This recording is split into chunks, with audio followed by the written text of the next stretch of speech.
Este é o dia que o Senhor fez para nós. Alegremo-nos e nele exultemos. Repitamos: este é o dia que o Senhor fez para nós. Alegremo-nos e nele exultemos. Diga para quem está ao seu lado: alegria, sorriso nos lábios. O Senhor ressuscitou. Meus irmãos, nós acabamos de ouvir o evangelho desta vigília pascal. E Jesus, ele aparece e ele vai dizer apenas uma coisa: alegrai-vos. A nossa alegria é uma alegria de dentro para fora. É a alegria de saber que o nosso Deus vive e que o nosso Deus é o Senhor. Esta é a mãe de todas as vigílias. É a celebração mais importante da igreja, porque é nesta noite que a igreja proclama: o Senhor ressuscitou. Talvez nem todos saibam como é contado as horas, para que você entenda por que Jesus ressuscita no terceiro dia. Para o judeu, o dia não começa para nós como a meia-noite. O dia começa às 18 horas, que para eles não se chama 18 horas, é a primeira vigília. Cada vigília dura 3 horas. Então, até as 21 é a primeira, meia-noite é a segunda, 3 horas da madrugada é a terceira, 6 horas da manhã é a quarta. Então são 4 vigílias. Os soldados romanos faziam troca entre as vigílias. Por isso que o evangelho vai dizer que quando Jesus caminhou sobre o mar, era perto da 4ª vigília, ou seja, estava perto de amanhecer. E as horas não são contadas como a nossa. Quando amanhece é hora prima, é hora segunda. Jesus morreu na hora 9ª, que é o que vale às 3 horas da tarde. Então pense comigo: Jesus morre num dia 14 de Nisan, no mês, na hora 9ª, sexta-feira. Ele é sepultado, porque depois que o sol fosse embora, já era véspera de Páscoa e não se podia sepultar.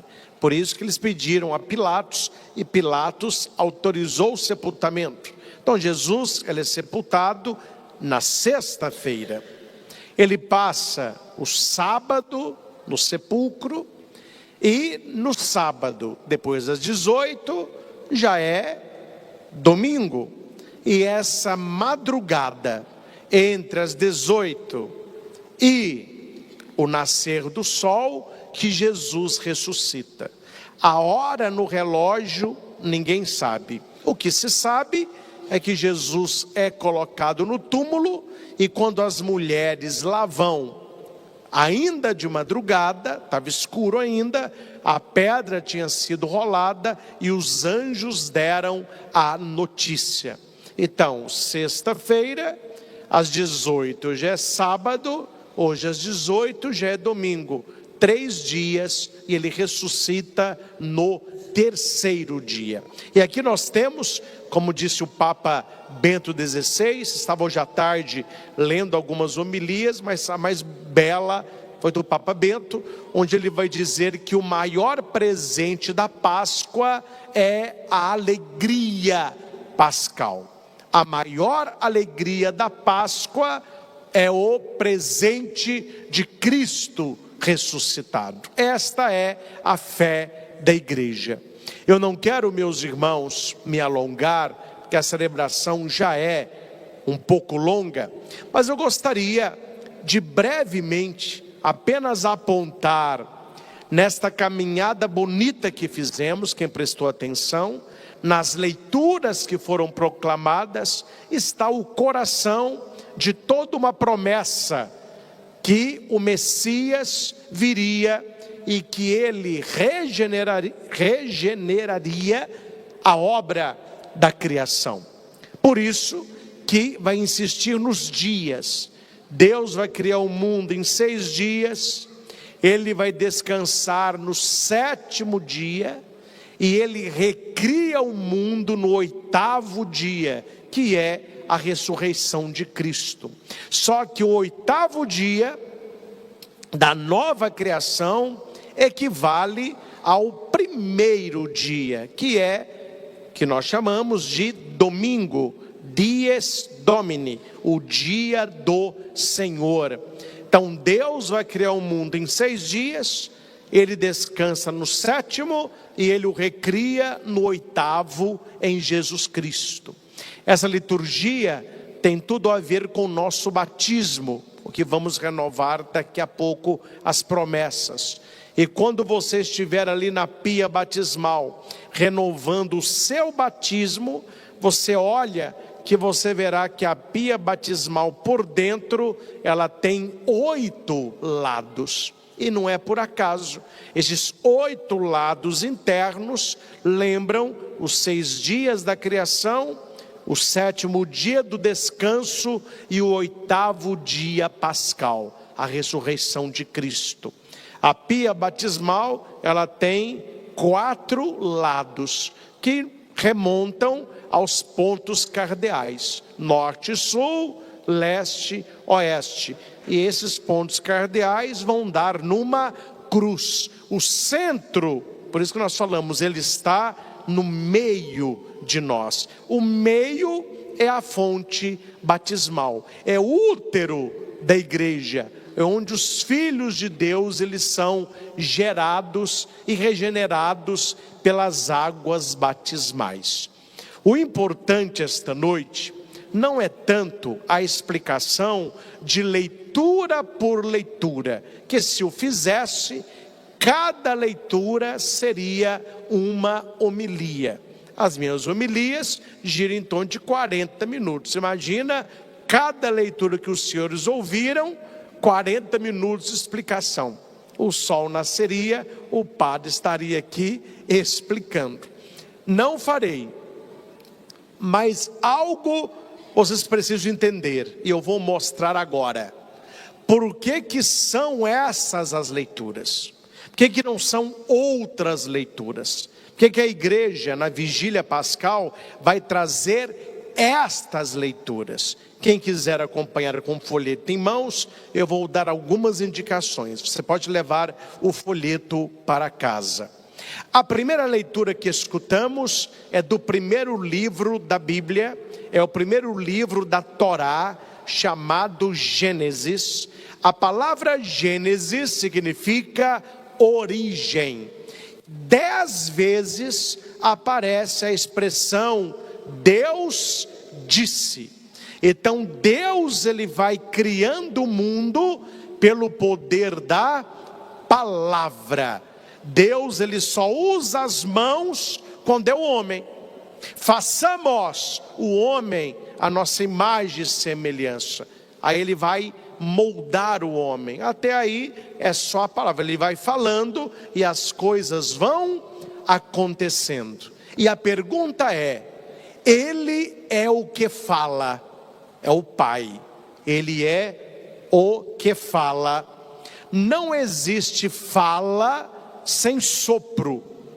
Tire o ar do seu pulmão, veja se você consegue falar alguma coisa. Então, a pessoa, quando tem um esforço muito grande, ela corre, ela esforça, ela fica assim: espera aí que eu vou falar, deixa eu recuperar o ar. O ar é o Espírito, o Pai é o que fala. E quem é a palavra falada?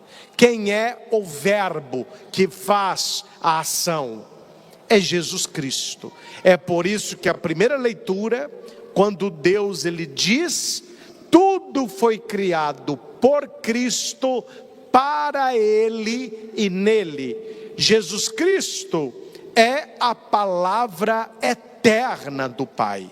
E é por isso que no versículo 26, quando Deus diz: façamos o homem a nossa imagem. Por que é no plural? Porque aqui está o embrião da Santíssima Trindade: Pai, Filho, Espírito Santo. Nós somos imagens de um Deus que cria, de um Deus que salva, de um Deus que santifica.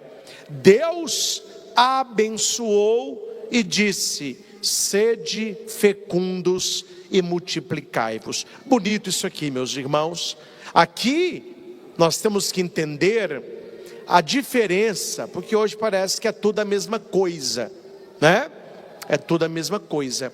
Parece que o ser humano tem a dignidade de um pé de alface, ou vice-versa, que o pé de alface tem a dignidade do ser humano, que uma baleia, um pinguim, um canarinho, um cachorrinho tem a mesma dignidade do ser humano. E hoje, né, algumas frases chatas da sociedade mimizenta vai pegando: a toda vida importa, toda vida importa, toda vida importa, mas não toda vida é igual. A dignidade é diferente.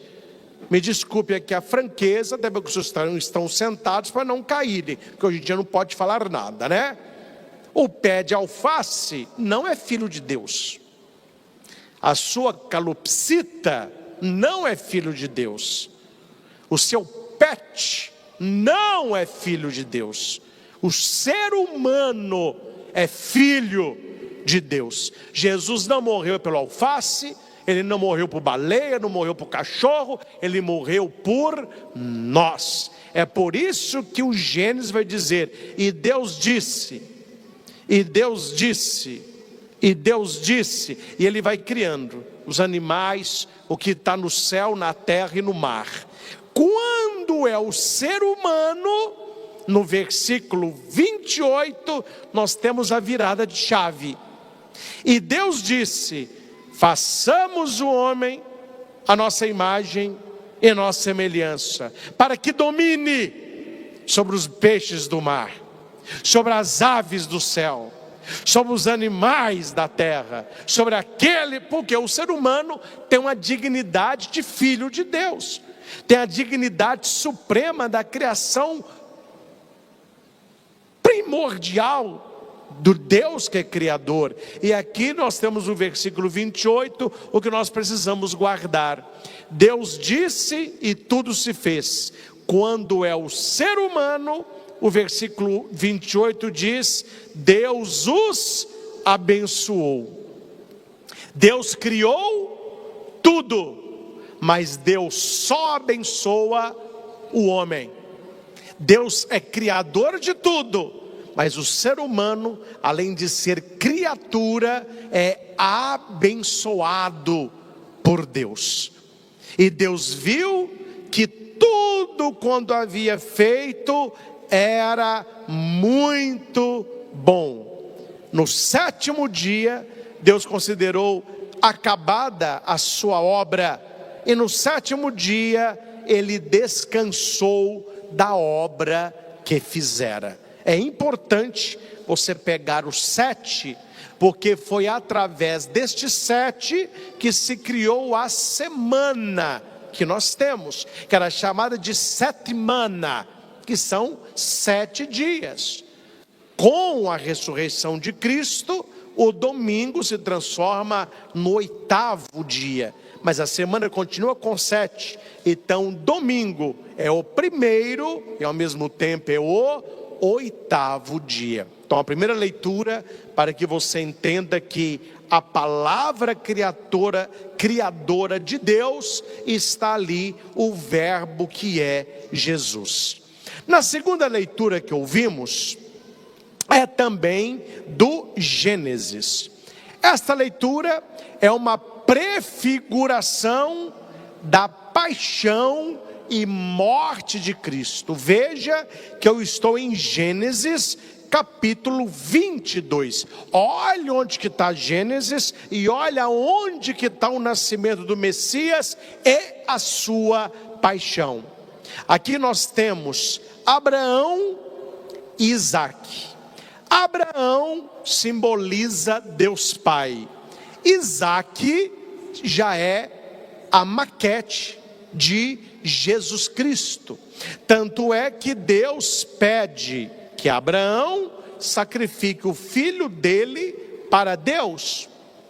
E Abraão assim faz. Ele pega Isaac, coloca o fecho de lenha para Isaac carregar. Todo mundo já entendeu. Isaac estava subindo um monte carregando o fechinho de lenha.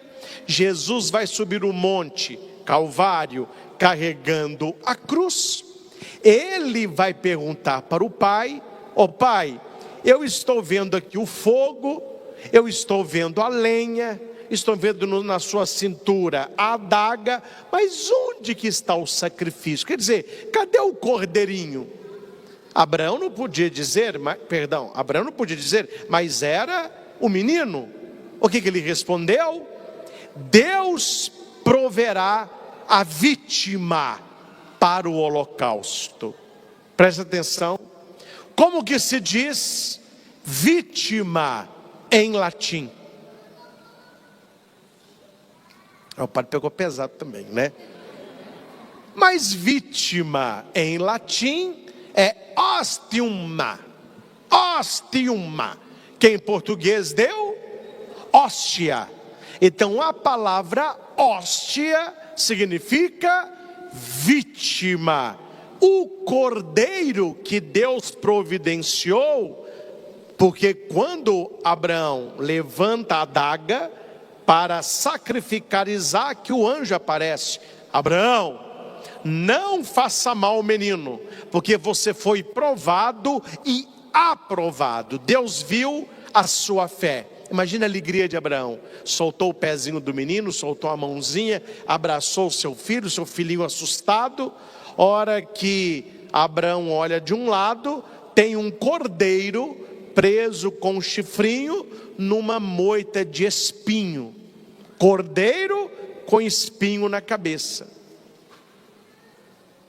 Pra você ver, todas as leituras apontam para Jesus Cristo. Aquilo que Abraão disse aconteceu: meu filho, eu não vou sacrificar a você, Deus vai prover. Ao invés de sacrificar a nós, Deus entregou o seu filho. O que Abraão não precisou fazer, Deus fez. É por isso que João, quando vê Jesus, vai dizer: eis o Cordeiro de Deus. Então isso é o coração da segunda leitura. A terceira leitura que escutamos foi do livro do Êxodo. Diz aos filhos de Israel que se ponham em marcha. Nós estamos em marcha. É por isso que toda missa que participamos tem a procissão de entrada. Aquela procissão que nós fazemos de entrada não é para desfilar, não. É a igreja em marcha. E quem está na frente?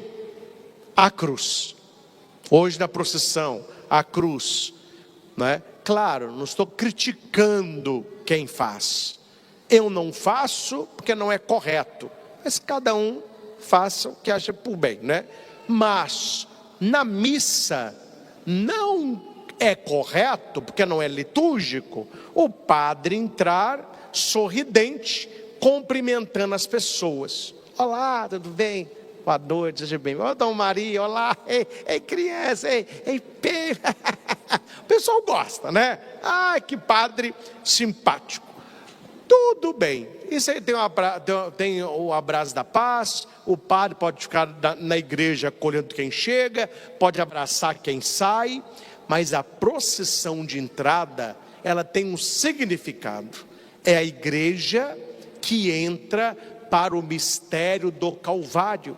Se vocês observam na procissão de entrada a mão do padre e a mão dos acólitos, nós entramos de mãos postas.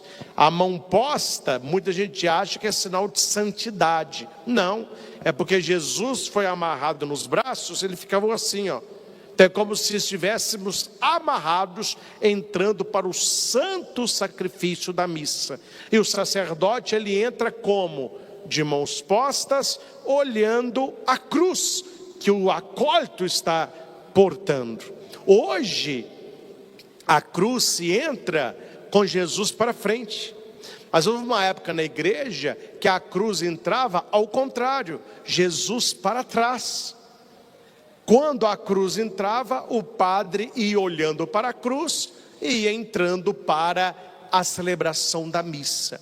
Repito, meus irmãos, não estou criticando quem faz, mas não é hora de fazer e eu não faço. Não é hora de ficar acolhendo, sorridente, é hora de você olhar para a cruz e caminhar e subir o monte. Por isso que o presbitério é mais alto, ele lembra o monte, o Calvário, o altar, a cruz, o sacrifício, o cordeiro lá de Abraão. É por isso que a igreja tem todo o significado. Por isso que aqui diz, não é? Disse aos filhos de Israel que se ponham em marcha. E aqui havia um obstáculo, que é o Mar Vermelho. Aquele mar, ele é trazido por quê? Para essa liturgia. Porque ali acontece a passagem. As pessoas estão presas no Egito, elas vão atravessar o Mar Vermelho rumo à terra prometida. Esta passagem pelo Mar Vermelho se diz Pechá. Pechá. Daí que sai a palavra Páscoa. O que é a Páscoa judaica? É a passagem pelo Mar Vermelho. É a passagem da escravidão para a liberdade. Qual que é a Páscoa cristã? É a passagem da morte para a vida de Jesus. Qual que é a nossa Páscoa litúrgica? A passagem do pecado para a santidade. Tudo é passagem. E nós, diferentemente dos hebreus, eles passaram a pé enxuto, o mar aberto. Nesta noite nós não sairemos enxutos. Nós vamos renovar o nosso batismo na água. Então aquela água onde eles passaram simboliza o nosso batismo. Hoje se usa muito a pia batismal. Mas até na Alta Idade Média, até 1700 por aí, até hoje alguns lugares têm. Não é mais comum, né? Mas as igrejas patriarcais, o batismo, ele era uma caminhada. Então ficava no meio da igreja, como se fosse, não é, para vocês entenderem, uma piscina, era um corredor, e a pessoa via, claro, a água reta, né? Mas o corredor, ele tinha esse desenho aqui, ó, simbolizando o Mar Vermelho. Então a pessoa estava pagando de um lado, ela atravessava aquele corredor, no meio o padre a batizava e ela saía cristã. Ela saiu do Egito do pecado e chegou na terra prometida, onde corre leite e mel. Ela morreu para o pecado e ressurgiu para a vida. Esta passagem, Pechá, é que deu o nome de Páscoa. É por isso que no versículo 30 está escrito assim: o Senhor livrou Israel das mãos dos egípcios. Lá, a Páscoa de hoje, o Senhor nos livrou das mãos de Satanás, das garras do pecado. E Israel viu os egípcios mortos na praia do mar. O que nós vimos com isso? O batismo. Porque quando nós somos batizados, nós também morremos. Morremos para o nosso pecado, morremos para nós mesmos e recebemos o Espírito Santo. E a mão poderosa do Senhor agia sobre eles. Que mão que é essa? O Espírito de Deus. É por isso que a terceira leitura fala sobre a travessia do Mar Vermelho. A quarta leitura é tirada de Isaías.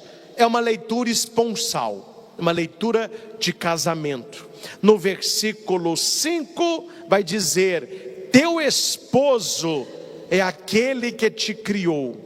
O esposo é Jesus. E por que o esposo é criador? Porque ele estava na obra da criação enquanto palavra do Pai. No versículo 6 nós temos como a esposa repudiada na mocidade é a humanidade. Jesus é o esposo, a humanidade a esposa. Esse texto aponta para bodas de Caná. Jesus ali é o esposo, a humanidade é a esposa. Veja o que diz o versículo 7: por um breve instante eu te abandonarei, mas com imensa compaixão volto a acolher-vos. Quando é que Jesus nos abandona? Na morte. Ele vai dizer para os discípulos: por um tempo não me vereis, mas tendo de pouco tempo me vereis de novo. É a ressurreição. E quando é que nós perdemos o Senhor?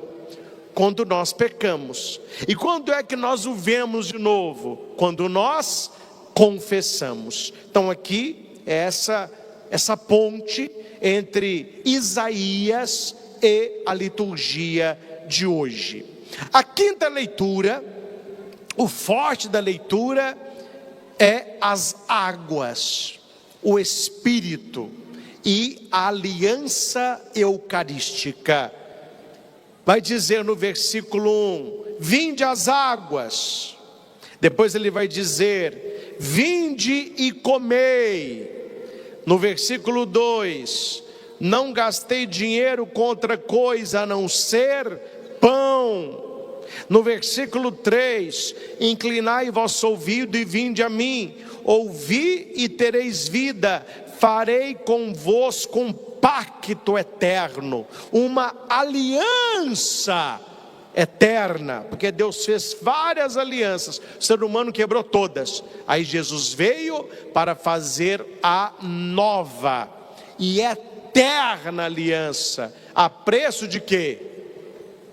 De sangue. Então veja: vinde e comei, pão eucarístico, vinde e bebei, sangue eucarístico, pão e vinho consagrado. Esse pacto é a Eucaristia. Então Isaías, no capítulo 55, ele aponta para o pacto eterno de Deus com a humanidade em Jesus Cristo.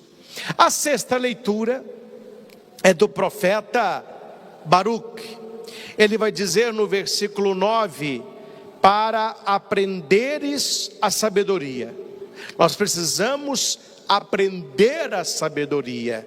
E no versículo 14 nós temos o coração da leitura: aprende onde está a sabedoria, onde está a fortaleza, onde está a inteligência, e aprenderás também onde está a longevidade e a vida. E a pergunta está: onde está essa sabedoria?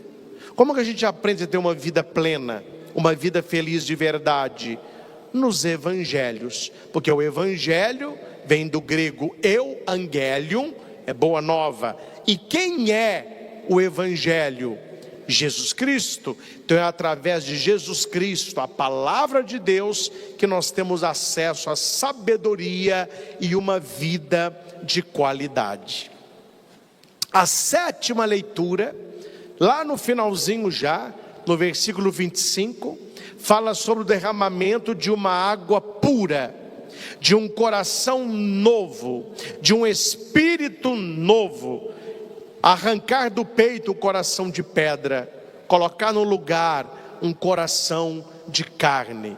Quando fala sobre água pura, é o batismo, o santo batismo. Quando fala do Espírito novo, é o Espírito Santo. Quando fala do coração de pedra, é o coração do pecado. Um coração novo é o coração de Cristo, o sagrado coração. A sua mãe, imaculado coração, o nosso coração em conversão. Então veja que a maioria das leituras estão apontando para água, a água batismal. Na leitura do Novo Testamento, é a última leitura da noite, nós temos com clareza Paulo amarrando as leituras que nós ouvimos, onde foi falado da água. É o versículo 4. Pelo batismo na sua morte, fomos sepultados com ele, para que, como Cristo ressuscitou dos mortos, pela glória de Deus, também nós levemos uma vida nova. Quando que começa a nossa vida nova? No batismo. Como nós somos batizados em nenéns, a maioria, né? Hoje teremos batizados de adulto, mas nós vamos batizar de neném. Como que essa vida nova acontece? Num caminho de conversão. Não se batiza de novo, uma vez batizado, para sempre batizado, mas se renova as promessas batismais. O que faremos esta noite? Sabemos que o nosso velho homem foi crucificado por Cristo. Se morremos com Cristo, cremos que também viveremos com Ele. O cristão, ele tem a vida nova. E tudo isso, de todas essas leituras, apontam para quem? Para Jesus Cristo. Apontam para a sua paixão, apontam para a sua morte, mas sobretudo para a sua ressurreição. É por isso que a leitura, aí você vai entender, depois do sábado, a leitura já começa assim. A nossa igreja não é a igreja do sábado, nós somos a igreja depois do sábado. Nós não somos sabatistas. O dia sagrado para o cristão não é o sábado, é o domingo, é o dia da ressurreição, é o dia da Páscoa, é o dia que as mulheres vão ao sepulcro. Por isso que Mateus é muito sábio, ele vai começar o evangelho depois de sábado, ao amanhecer do primeiro dia da semana. Por que se diz primeiro dia da semana? Remonta ao Gênesis, o primeiro dia da criação. Deus criou o mundo em 6 dias, descansou no 7º. O primeiro dia da criação, lá em Gênesis, está começando agora, ao amanhecer do primeiro dia. Olha, padre, mas não já teve o primeiro dia? Lá em Gênesis já teve o primeiro? Como que aqui é o primeiro? Não, com a ressurreição de Cristo se recria a humanidade. Com a ressurreição de Cristo nós voltamos ao plano original de Deus. É o primeiro dia da semana, a nova criação. Maria e a outra Maria foram ver o sepulcro. Elas não deveriam ter ido ver o sepulcro, elas deveriam ter ido ver Jesus. Tanto é que o versículo 1, ele está em consonância ao versículo 9. Elas foram procurar sepulcro, elas encontraram Jesus. Versículo 9 diz: de repente Jesus foi ao encontro delas. Meus irmãos, os anjos vão dizer: por que procurais entre os mortos aquele que vive? Ele não está aqui, ressuscitou, como disse. Meus irmãos, nós não vimos o Cristo ressuscitado. Nós não fomos ao sepulcro no primeiro dia da semana. E por que nós cremos? E por que nós estamos aqui? E por que nós celebramos a Semana Santa? Por que estamos na vigília pascal? Porque nós somos da igreja apostólica. Quando se diz apostólica, e tem gente que é a sua igreja e você não sabe a teologismo, vai aprender agora. O que nós falamos? Somos católicos, apostólicos romanos, é a nossa igreja. Católica significa universal. A palavra católica é igreja universal. Copiaram o nome também, né? Mas tudo bem. Mas a igreja universal é a igreja católica, a fundada sob São Pedro. Então, católica, ela veio para salvar a todos. Ela não é de um povo só, ela é universal. Quando nós falamos apostólica, é por dois motivos. É a única igreja que vem dos apóstolos, por isso que ela tem os bispos, que são sucessores dos apóstolos, e o Santo Padre, o Papa, que é sucessor de São Pedro. É a única igreja apostólica, e ela crê no testemunho apostólico. As pessoas dizem assim: sou da igreja apostólica, que a nossa igreja veio dos apóstolos. É metade da resposta. Qual que é a outra metade? E nós cremos no testemunho apostólico. Eu não vi, meu avô não viu, meu bisavô não viu, Papa Leão não viu, Papa Bento não viu, Papa João Paulo II não viu. Sai voltando. Hora que chega lá atrás, Anacleto não viu, Lino não viu, Alexandre não viu, mas Pedro viu. E Pedro dá o testemunho. Não é a homilia de hoje, mas a minha homilia de amanhã, nós temos o discurso de Pedro. Pedro, aquele que abandonou, aquele que deu muita bola fora, o que ficou vendo Jesus de longe, o que negou 3 vezes, ele cheio do Espírito Santo, ele faz um discurso inflamado, cheio de sabedoria de Deus. Foi a primeira pregação de São Pedro, falando da ressurreição de Cristo. E ele vai dizer: eu sou testemunha de tudo isso. Por isso, meus irmãos, que nós somos da igreja apostólica, porque nós não vimos, mas os apóstolos viram, e nós cremos no testemunho deles. Por isso que nós somos apostólicos, nós cremos no testemunho. E Jesus nos elogiou, graças ao bom Deus, né? Quando Tomé vai tocar a chaga de Cristo, Cristo fala com ele: olha, você acreditou porque me viu. Felizes aqueles que crerão em mim sem ter me visto. Ele falava de quem? De nós, que em 2026 estaremos aqui no Frei Galvão. Ele já sabia que haveria um povo que acreditaria nele. E a igreja tem esta missão.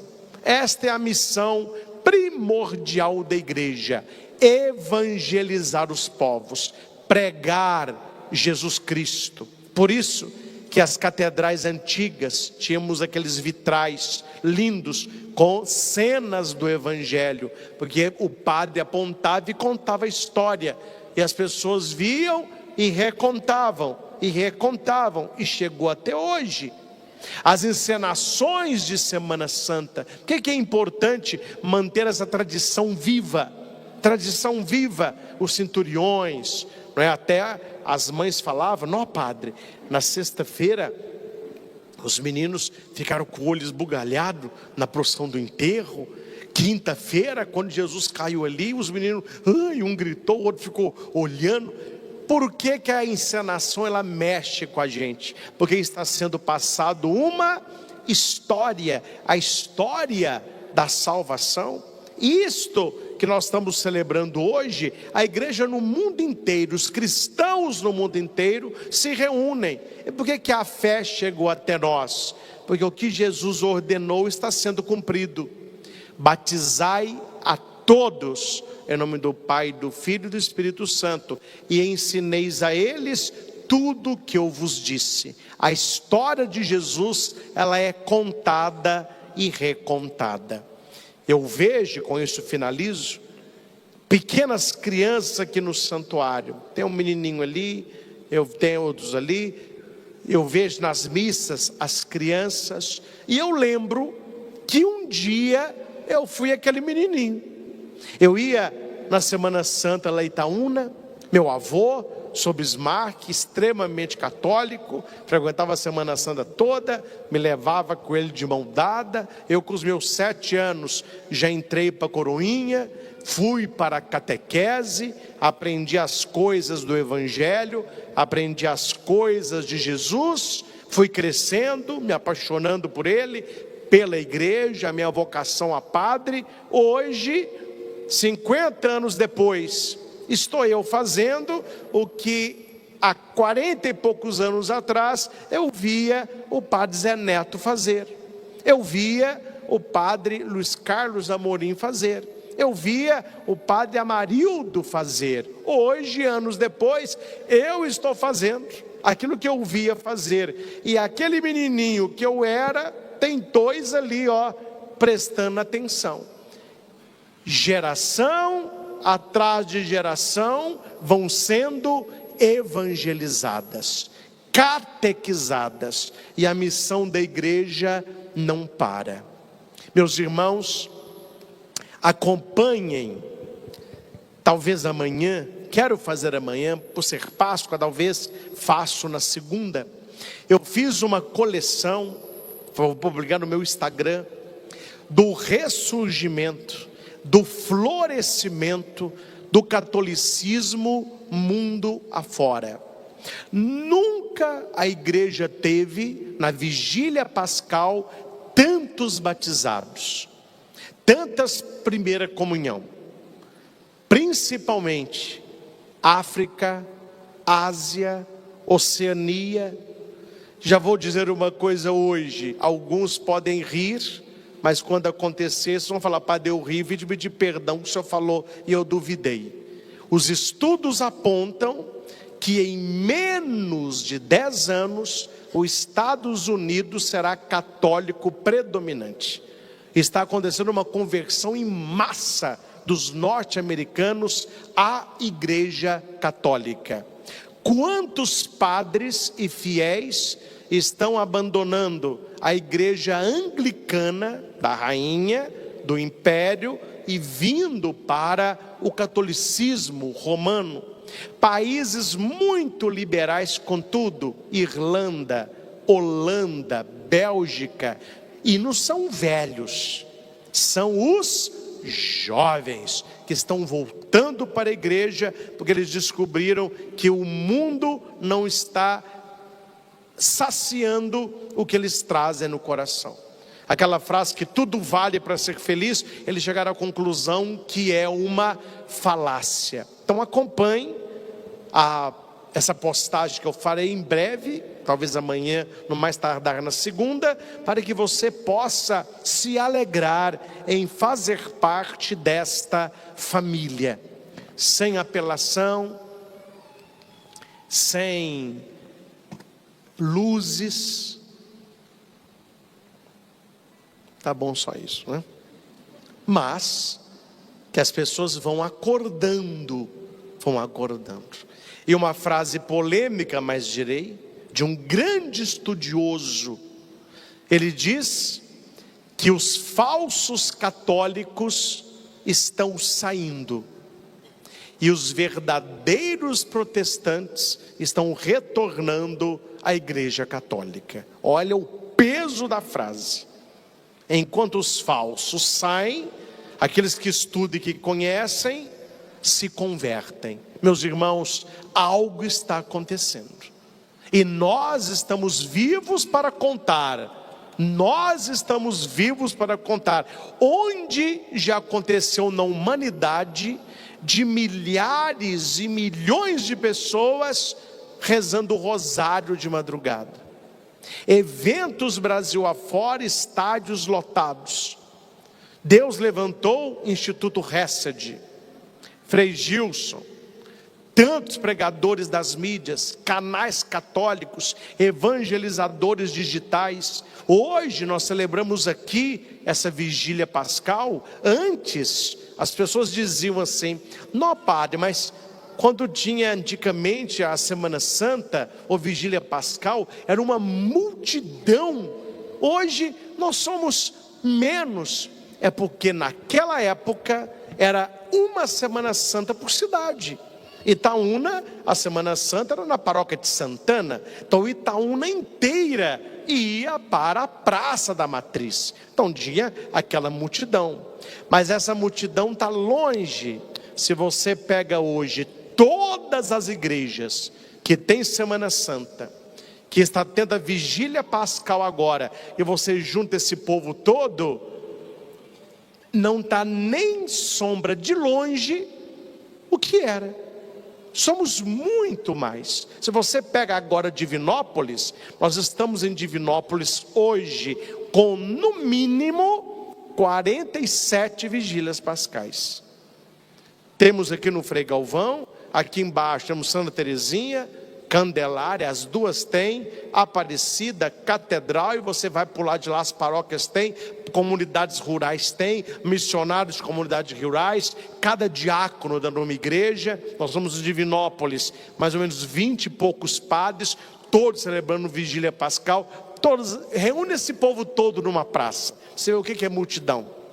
Quer dizer, a igreja está mais viva do que nunca, se reunindo para o grande aleluia desta madrugada. E cabe-nos imitar as mulheres. Se queremos imitar alguém, vamos imitar essas mulheres do Evangelho. O Evangelho termina dizendo: as mulheres aproximaram-se e prostraram-se diante de Jesus. Páscoa é isso, nos aproximarmos do Senhor e não sair mais, nos aproximarmos do Senhor e o adorarmos, prostramos na sua presença. O Senhor está vivo e ressuscitado.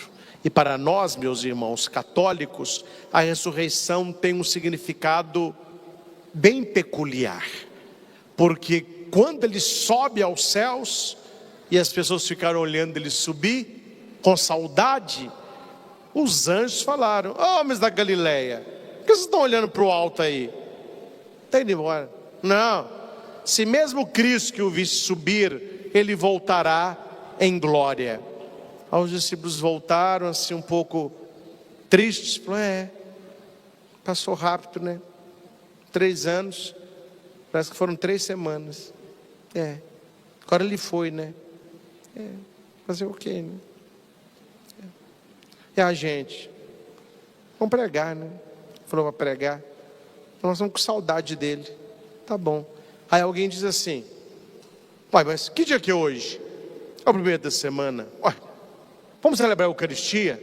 Aí eles descobriram que o Senhor não foi, ele permaneceu na hóstia consagrada. É por isso que amanhã nós faremos a grande carreata da ressurreição.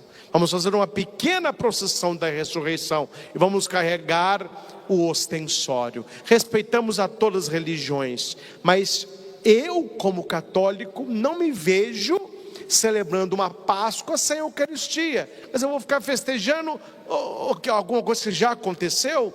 Um Cristo que é apenas espírito? Não, nós temos o Cristo real, presente na hóstia consagrada. E amanhã, espero todos aqui, sairemos com os carros, com buzina, com som, com foguete, com bandeira, com o Santíssimo Sacramento, mostrando para o mundo: ele ressuscitou e continua vivo no meio de nós. É por isso, meus irmãos, agora você vai entender por que da missa dominical. Por que todo domingo é dia de missa? Porque nós temos a Páscoa anual, que é essa. Nós temos a Páscoa semanal, nessa nova criação dos 6 dias, do descanso de Deus, e do 8º dia, toda semana a igreja nos convida: celebremos a Páscoa de Jesus. Ele está vivo. Por isso que o domingo é o dia do Senhor. E lugar de católico no domingo é na igreja. Você pode fazer o que você quiser. Pode jogar bola, pode passear, pode nadar, pode dormir, jogar videogame, pode fazer o que você quiser. Mas a sua hora principal é a missa. Eu vou à missa, depois eu faço as outras coisas. Imitemos estas mulheres que correram até o sepulcro buscando Jesus. Só que para nós, com uma pequena vantagem: